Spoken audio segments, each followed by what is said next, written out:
ایک بڑی خوبصورت حکایت آپ کے سامنے آج بیان کرنے لگا ہوں، اور اس حکایت کو سننے سے پہلے آپ کی خدمت میں گزارش ہے کہ جو لوگ بھی میرے چینل کو دیکھ رہے ہیں وہ دیکھیں بھی، پوری ویڈیو کو دیکھا کریں اور ساتھ اس کو سبسکرائب بھی کریں، بیل آئیکن کو بھی دبا دیں تاکہ جو بھی نئی ویڈیو بنے وہ آپ تک پہنچ جائے۔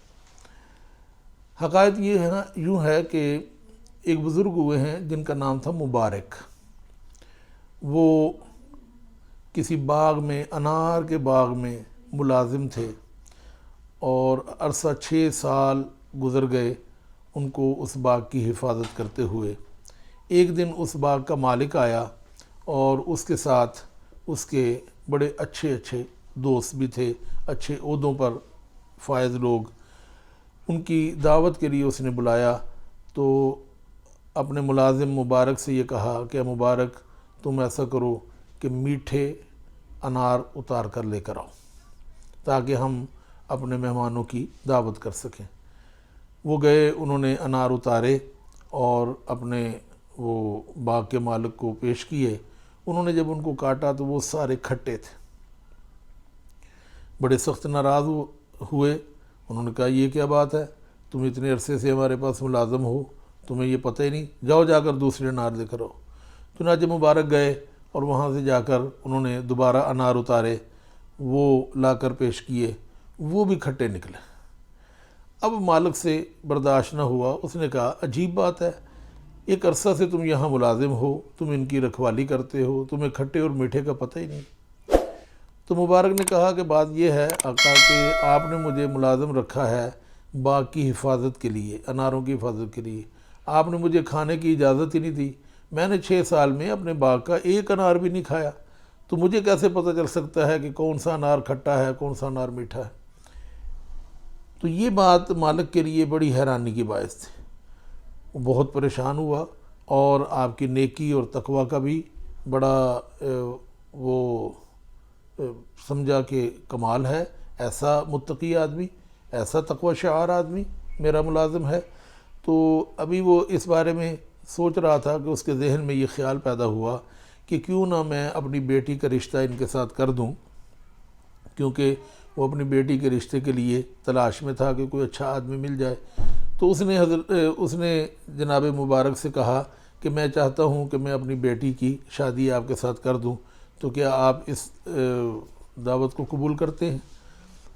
تو جناب مبارک نے کہا کہ یہودی جب اپنی بیٹیوں کے رشتے تلاش کرتے ہیں تو وہ مالدار آدمی کو دیکھتے ہیں، عیسائی جب اپنی بیٹیوں کے رشتے تلاش کرتے ہیں تو وہ خوبصورتی کو دیکھتے ہیں، اور مسلمان جب اپنی بیٹی کے رشتوں کو تلاش کرتے ہیں تو وہ تقوی اور پرہیزگاری کو دیکھتے ہیں۔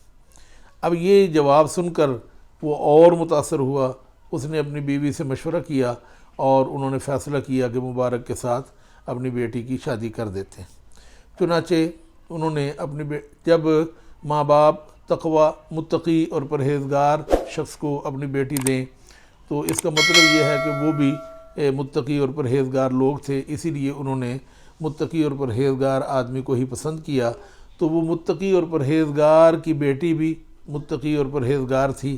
ان دونوں کے ملاپ سے اللہ رب العزت نے جب ان کو اولاد عطا فرمائی تو اس اولاد کا جو نام رکھا، اس بیٹے کا جو نام رکھا وہ تھا عبداللہ۔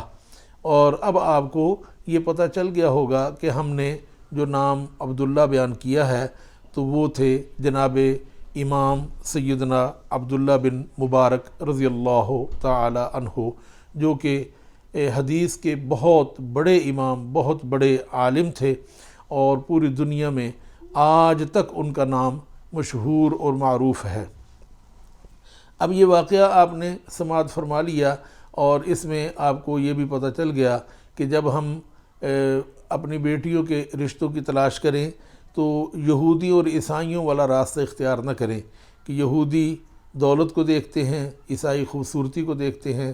ہمیں یہ چاہیے کہ ہم مسلمانوں والا راستہ اختیار کریں کہ تقوی شعار اور متقی پرہیزگار رشتہ تلاش کریں، اس آدمی کے ساتھ اپنی بیٹی کی شادی کریں جو اللہ اور اس کے رسول سے ڈرنے والا ہو، اللہ اور اس کے رسول سے محبت کرنے والا ہو۔